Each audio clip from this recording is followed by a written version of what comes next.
여러분, 1차 세계대전과 2차 세계대전의 가장 큰 차이가 뭘까요? 1차 대전이 명확한 선악의 구도 없이 각국의 이해관계가 얽히며 터진 전쟁이었다면 2차 대전은 명확한 악역이 있었다는 점입니다. 인류 역사상 최악의 전쟁, 2차 대전의 이야기는 독재자 히틀러에서부터 시작됩니다. 독일을 향한 지독한 짝사랑에 빠져있던 히틀러는 1889년 독일이 아닌 오스트리아에서 태어났습니다. 아직 1차 대전이 시작되기 전인 1910년 미술학도를 꿈꾸던 젊은 히틀러는 오스트리아 최고의 미술학교 입학에서 번번이 미끄러졌고 결국 학교에 찾아가 따지게 됩니다. 학교에서 원하던 순수미술과는 달리 히틀러의 미술은 아파트 조감도 같은 건축물 그림이었는데요. 학교 측에서 넌 건축학에 재능이 있는 것 같다고 하니 청년 히틀러는 건축가의 길로 핸들을 꺾고 독일에 이사를 갑니다. 1차 대전이 터지기 전 독일의 국력은 강성했고 도시는 눈부셨습니다. 멋진 독일 제국의 마음을 뺏긴 히틀러는 결국 건축학은 내팽개치고 독일 민족의 위대함을 다룬 서적에 푹 빠져버립니다. 하지만 친구도 돈도 없는 타국 생활은 참 고달팠는데요. 그림 엽서를 그리며 겨우 돈을 벌다가 공원 노숙까지 전전하던 백수 히틀러에게 일생일대의 사건이 터집니다. 1914년 8월 1차 세계대전이 발발한 겁니다. 히틀러는 독일군의 자원 입대에서 연락병으로 활동했는데 이때가 인생에서 가장 찬란한 순간이었다고 합니다. 인생이 뜻대로 안 풀리던 히틀러에게 군대란 곳은 일한 만큼 공로를 인정해주는 조직이었습니다. 이렇게 군대를 사랑하게 된 그에게 전쟁광의 싹이 움트기 시작합니다. 그리고 1차 대전에서 독일이 패배한 후에도 그는 계속 독일에서 군 생활을 이어갑니다. 1919년 어느 날 군 상관에게 한 명령을 받은 히틀러. 이 명령이 훗날 히틀러와 전 인류의 미래까지 발칵 뒤집을 거라는 사실을 누가 상상이나 했을까요? 당시 상황을 보면 1차 대전 이후 독일 제국은 무너지고 이제 바이마르 공화국이 세워진 상태였는데요. 사실상 허울뿐인 의회 민주주의 아래 수십 개의 군소정당이 서로 권력 한번 잡아보겠다며 치고받고 있었습니다. 이에 히틀러의 군상관은 독일 노동자당이 대체 무슨 짓을 꾸미고 있는지 염탐하고 오라고 시켰던 겁니다. 히틀러는 염탐을 위해 뮌헨의 지하 술집으로 들어갔는데요. 독일 노동자 집회에서 당원들이 부정적인 신세한 탓만 늘어놓는 걸 보니 독일 사랑 히틀러는 도저히 이걸 듣고만 있을 수가 없었습니다. 그는 자리를 박차고 일어나더니 위대한 독일인으로서 우리가 어떻게 살아야 할지 연설하기 시작합니다. 쇳소리 섞인 그의 목소리와 배우처럼 포효하는 그 모습은 당원들을 홀려버리고 말았습니다. 그 자리에 있던 독일 노동자당의 당수 안톤 드렉슬러는 급기야 히틀러에게 입당을 권했고 이렇게 그는 독일 육군을 떠나 독일 노동자당에 입당합니다. 노동자당 행사 때마다 피토하는 듯한 연설을 선보인 히틀러에게 사람들은 뜨겁게 열광했습니다. 입지가 높아진 히틀러는 결국 독일 노동자당을 장악했고 1920년 이곳을 자신만의 새 정당으로 바꿉니다. 당 이름은 국가사회주의 독일 노동자당, 줄여서 나치입니다. 1923년 잘 나가던 히틀러는 뮌헨 지방정부를 장악하기 위해 섣불리 쿠데타를 일으켰다가 체포되는데요. 국가반역죄라는 무거운 죄로 재판에 회부된 위기의 순간 그는 독일의 전국구 스타로 거듭납니다. 왜 쿠데타를 일으켰냐는 질문에 그는 특유의 연설을 펼쳤고 난 다시 위대한 독일을 만들기 위해 일어선 것이라고 외쳤습니다. 패전 이후 패배감에 빠져있던 독일인들 눈에 그는 마치 구세주 같았습니다. 원래라면 극형을 받아야 했던 히틀러는 전국적인 인기에 힘입어 13개월 만에 가석방되었고 그동안에도 펠레터를 읽으며 행복한 깜빵 생활을 보냈습니다. 자서전도 이때 탄생합니다. 어쨌든 콩밥을 먹어본 히틀러는 폭력이 아닌 합법적인 방법으로 나치당을 중앙정계에 진출시키려고 해보지만 쉽지 않습니다. 이때 히틀러를 구사일생 시킨 사건이 일어나는데요. 1929년 미국에서 세계 대공황이 터진 것입니다. 전 세계 경제 47%를 담당하던 미국이 무너지자 도미노처럼 세계 대부분의 국가가 줄줄이 쓰러졌고 독일은 이제 재기불능 상태까지 가게 됩니다. 이 난장판 속에서 히틀러는 자신이 뭘 해야 할지 명확히 알고 있었습니다. 자신의 주무기인 연설을 통해 독일에 필요한 건 강력한 리더십이라고 외치고 다닌 것입니다. 여론의 호응을 얻은 그는 여세를 몰아 대통령 선거까지 출마합니다. 1932년 대선에서 36.8%의 지지율로 2위를 차지한 히틀러. 이때 1위는 누구였을까요? 53%의 지지를 받아 대통령이 된 인물은 1차 대전의 전쟁 영웅이었던 육군 원수 파울 폰 힌덴부르크였습니다. 무명 정치인 히틀러가 전쟁 영웅과 막상 막하로 경쟁한 거였죠. 보수 우파 정치인들은 이 신인 정치 스타 히틀러의 인기를 좀 이용하다가 나중에 버려야겠다 정도로 생각했는데요. 그 중에서도 제일 열심히 히틀러를 이용하려 했던 사람은 당시 바이마르 공화국 총리 자리에서 쫓겨난 프란츠 폰 파펜입니다. 그는 히틀러를 총리로 세우고 자기는 부총리로 나간다고 제안하는데요. 일단 이렇게 정계만 다시 진출하면 뒤에서 본인이 히틀러를 조종할 생각이었습니다. 그런데 이 계획에 뜻밖의 태클을 건 사람이 바로 바이마르 공화국 대통령인 힌덴부르크였습니다. 본인은 1차 대전 때 독일 육군 원수였는데 기껏 오스트리아 출신 예비역 상병 히틀러와 어깨를 나란히 하며 정치할 수는 없다는 거였죠. 하지만 파펜의 끈질긴 설득으로 결국 히틀러는 총리가 됩니다. 히틀러는 보수 우파 정치인들에게 법 하나만 통과시켜달라고 하는데 이게 바로 독일의 운명을 바꾼 수건법이었습니다. 내각을 장악한 총리 히틀러 마음대로 독일 헌법을 무시한 초헌법적인 법까지 만들 수 있다는 뜻입니다. 독일 우파 정치인들은 놀랍게도 이 무시무시한 법안을 통과시키는데 힘까지 보태줍니다. 어떻게 이게 가능했을까요? 그들은 히틀러의 권력이 곧 자신들의 권력이라고 굳게 믿은 것입니다. 이렇게 바이마르 공화국의 의회 민주주의는 망가지고 1933년 3월 24일 히틀러와 나치당의 독재가 시작됩니다. 파펜을 포함한 우파 정치인들은 모조리 숙청되고 고령의 허수아비 대통령 힌덴부르크까지 사망합니다. 이제 히틀러는 무적의 수건법으로 대통령과 총리를 합친 초강력 관직을 만듭니다. 이게 바로 총통입니다. 독일을 나치 일당의 독재국가로 만든 히틀러는 1차 대전 독일의 쓰라린 패배를 만회하기 위한 복수혈전을 준비합니다. 예전에 패전국으로서 승전국들에게 약속했던 베르사유 조약을 일방적으로 파기해버리고 독일군 재무장을 선언한 것입니다. 1차 대전 이후 프랑스와 독일 사이에는 라인란트라는 비무장지대가 생겼는데요. 여기에 독일군을 보내더니 무력 시위를 벌입니다. 이때 프랑스와 영국과 같은 연합국은 독일을 가만 내버려뒀는데요.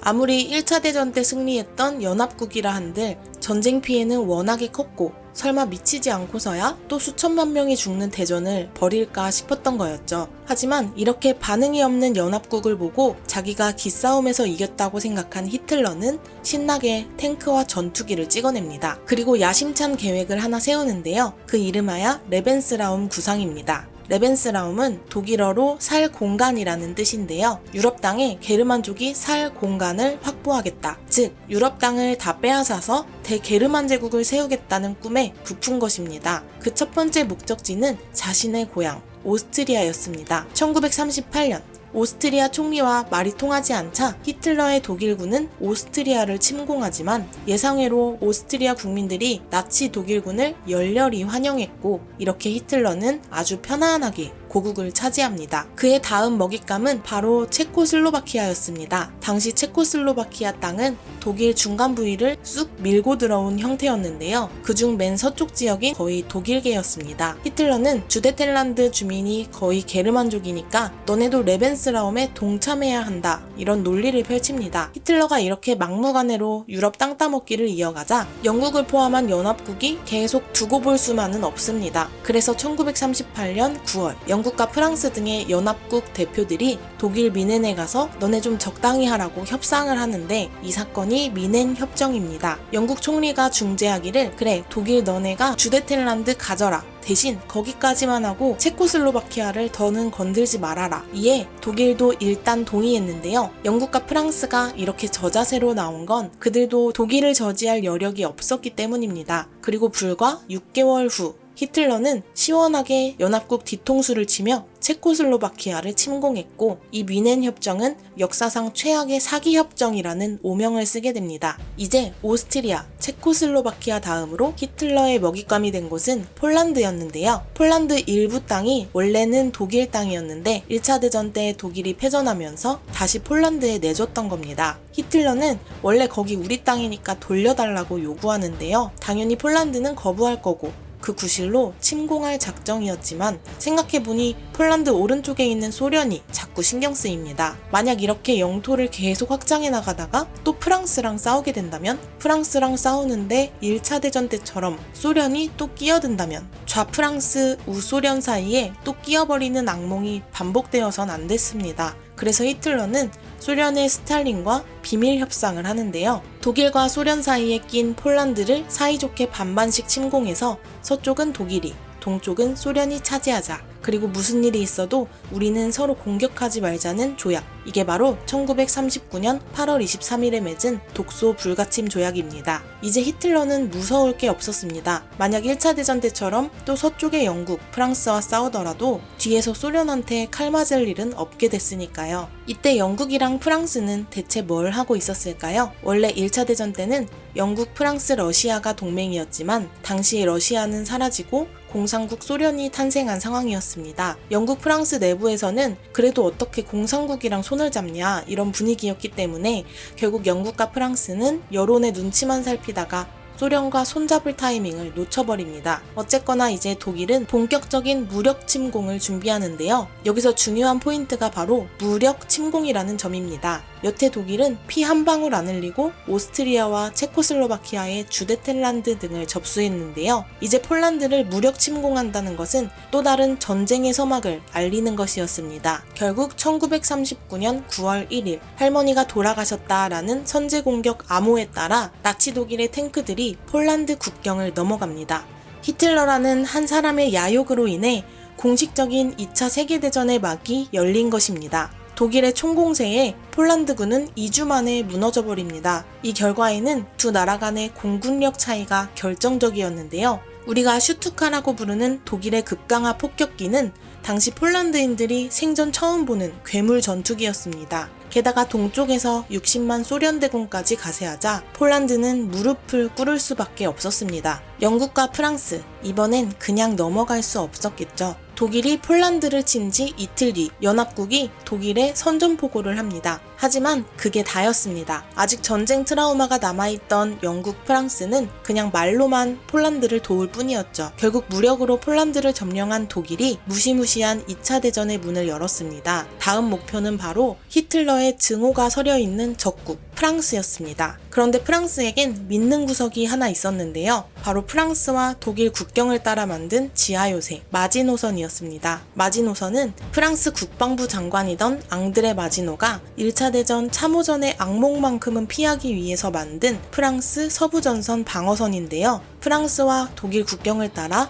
약 800km 지하에 건설된 이 요새는 자급자족이 가능한 데다 튼튼한 지하도시였고 장거리포 같은 무기까지 촘촘히 설치된 철통 방어선이었습니다. 이 무적의 마지노선에 한 가지 흠이 있다면 중간에 약 7km 정도의 개구멍이 뚫려 있다는 거였는데요. 이 구멍 뚫린 지점엔 아르덴이라는 숲이 있었는데 산림이 엄청 빽빽해서 어차피 여기를 통과하긴 힘들 거라고 생각했던 겁니다. 하지만 그건 1차 대전 때처럼 보병으로 통과할 때 얘기였고 1940년에 나치 독일군은 전차를 몰며 아르덴 숲을 통과해버립니다. 프랑스군은 추풍낙엽으로 쓰러졌고 곧 독일군은 프랑스 주력군을 앞뒤로 포위해버립니다. 그런데 이 포위망 속에는 바다를 건너온 영국군도 있었습니다. 영국 상황이 좀 심각했던 게 여기에 갇힌 19만 명이 영국 육군의 전부였습니다. 이들이 전멸하면 큰일 나는 거였죠. 연합군 수뇌부는 이 포위망에 갇혀있는 병사들을 향해 프랑스와 벨기에 접경에 위치한 해안도시 덩케르크로 집결하라 명합니다. 1940년 5월 26일 덩케르크에 집합한 연합군 병사들, 그 중에서도 특히 영국군을 빼내기 위한 탈출 작전이 시작됩니다. 하지만 이 인원을 해안으로 탈출시키자니 배가 턱없이 부족한데요. 그때 기적이 일어났습니다. 수많은 민간 선박과 귀족들의 호화요트, 어선과 통통배에 이르기까지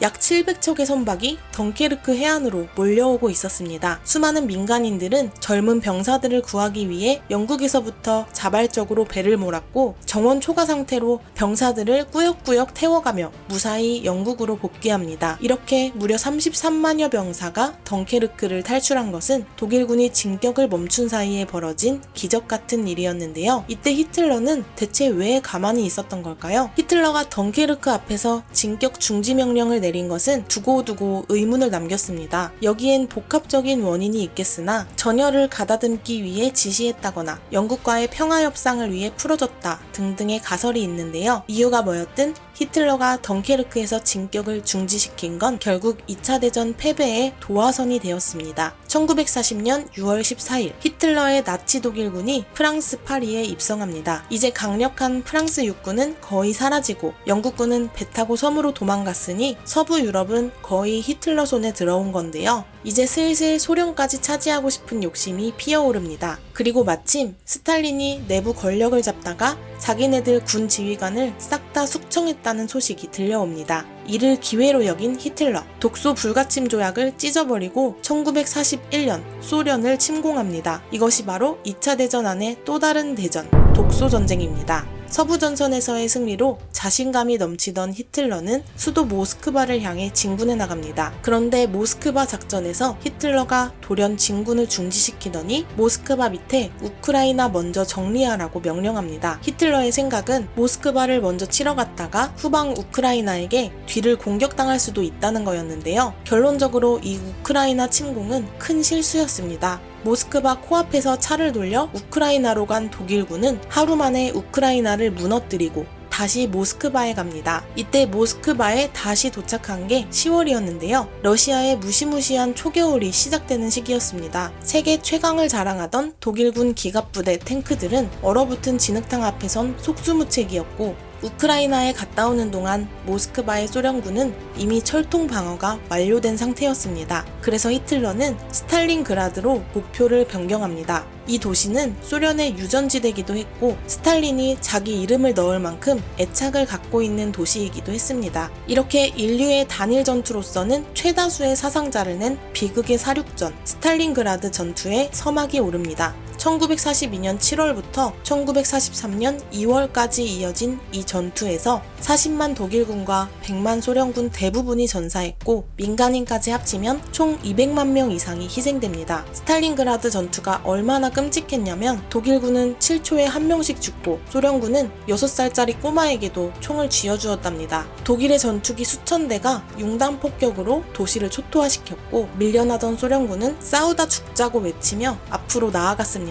점점 더 치열해지는 전투 속에서 보급이 끊긴 소련군의 상황은 특히 더 열악했는데요. 소총을 들고 뛰던 동료가 죽으면 뒤에서 맨손으로 따라오던 병사가 그 총을 주워서 다시 쓰는 상황까지 벌어집니다. 그렇게 11월이 되자 소련군이 새로 개발한 T-34 탱크를 앞세워 대대적인 반격에 들어갑니다. 스탈린그라드 도심에서 싸우던 만 명의 독일군은 이제 소련군에 둘러싸여 도간에 든 쥐가 됐는데요. 이제 해가 바뀌어 1943년이 되자 가망이 없다는 걸 깨달은 독일군 사령관 파울루스 장군은 히틀러에게 후퇴를 허락해달라고 청합니다. 하지만 히틀러는 스탈린과의 자존심 싸움에서 절대 지고 싶지 않았습니다. 그는 갑자기 파울루스 장군을 육군 원수로 승진시키는데요. 승진시켜줄 테니 명예롭게 싸우다 장렬히 전사하라는 거였죠. 이러다 개죽음 당할 것 같았던 파울루스 장군은 히틀러의 명령을 거부하고 소련에 항복합니다. 이렇게 스탈린은 전쟁 영웅이 되고 히틀러는 동부전선에서 처절한 패배를 맛보게 됩니다. 그런데 아직 끝난 게 아니었습니다. 서부전선에서 한 방 먹을 일이 남아있었죠. 1944년 6월 연합군의 대반격이 시작됩니다. 나치의 통치를 받던 프랑스를 포함한 서유럽의 해방을 위해 인류 역사상 최대 규모의 상륙작전, 노르망디 상륙작전이 개시된 것입니다. 156만 명의 연합군이 독일 몰래 프랑스로 들어가기 위해 노르망디가 아닌 더 북쪽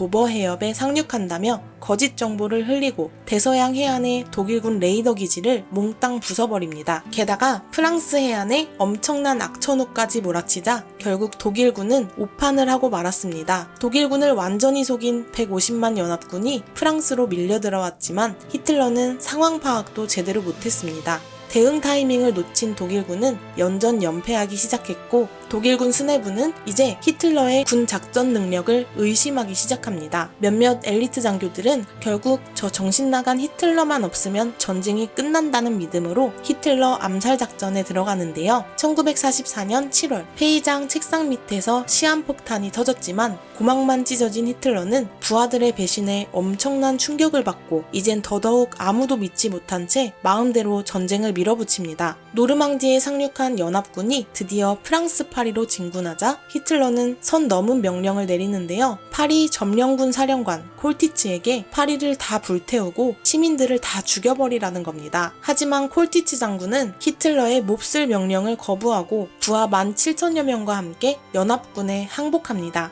그는 나중에 군사재판에서 이렇게 말했습니다. 히틀러의 배신자가 될지언정 인류의 죄인이 될 순 없었다. 궁지에 몰린 히틀러는 아르덴 숲을 뚫고 최후의 반격을 합니다. 이것이 독일의 마지막 반격, 벌지 전투입니다. 운 좋게도 악천후 날씨 속에 숲속 독일군의 모습이 가려지는 듯 했으나 곧 날씨가 맑아지자 연합군에게 위치가 훤히 발각되면서 괴멸당합니다. 거기다가 160만 소련대군의 전차와 전투기가 동쪽에서 독일 베를린을 향해 진군해 오기 시작합니다. 서부 전선의 미국, 영국, 프랑스 연합군과는 달리 독일 민간인들을 미친 듯이 죽이며 달려오고 있다는 소련군의 소식에 베를린 시민들은 공포에 떨었습니다. 이런 상황에서도 히틀러는 베를린을 사수하기 위해 남아있는 16세에서 60세 사이 총 들 수 있는 남자는 다 모으고 10살에서 18살 청소년들에게도 총을 쥐어줍니다. 1945년 4월 28일 소련군이 사실상 베를린을 점령하자 이제 승산이 없다는 보고를 들은 히틀러. 그 다음날 자신의 연인 에바 브라운과 결혼식을 올리고 4월 30일 두 사람은 베를린 지하벙커에서 동반 자살합니다. 1945년 5월 8일 독일군이 공식적으로 항복문서에 서명하면서 유럽을 대살육전으로 몰아넣었던 2차 대전이 막을 내립니다.